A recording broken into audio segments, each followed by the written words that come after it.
Hi, I'm Shane Nutt, and this is my oral presentation for community policing. This is for the class of Research Methods in Criminal Justice, and today's date is July 1st, 2018. Starting with what is community policing? Community policing is a method of policing where police officers in the department will basically walk the beat. Basically, police officers will interact with the community positively each and every day to form a connection between the community. The police will build important relationships with the community and build trust and faith, which will lead to better policing of the community. A good introduction to community policing is that community policing is a relatively new concept involved in police departments, and community policing is not used nationwide yet by all departments, but many departments are slowly adapting this policing method.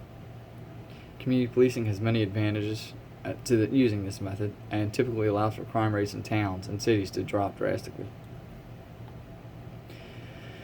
Community policing has multiple effects that it could do to the community, but we're going to start with crime solving and community policing. Since community policing builds relationships and trust in the community, this trust builds between the police and the community, which allows for better information sharing with the police by the community.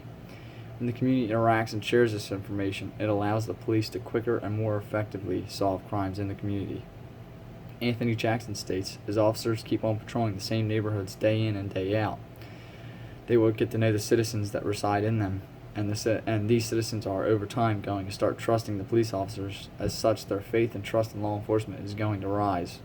This is extremely important because the faith in the community is the only way police will ever be able to successfully lower the crime rate and solve many crimes. Without community's help, the police will never solve crimes." Community policing can be used as a deterrent.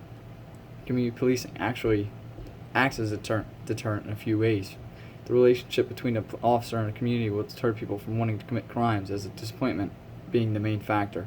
This is because the community would not seek to disappoint the officers that they have befriended.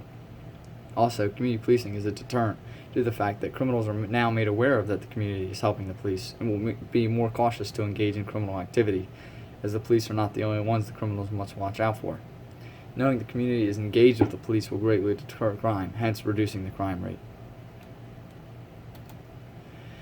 There's actually different methods of community policing, and there's many different ways that police and departments can actually adopt this community policing method. Due to the many different ways, police can adopt a method that suits the community the best, making the community policing even more effective. Many departments require officers to engage with the community daily and walk the beat. Some departments establish a community policing unit specializing in just interacting with the community. Due to all the different methods and possibilities to use community policing, it actually makes it one of the most effective policies that a police department could use. In conclusion, statistics have actually found that some departments and communities have found a 15% drop in their crime rate after a few years of engaging community policing. Community policing is the most effective policing model and method that has ever been established. By working with the community, it makes crime solving much easier.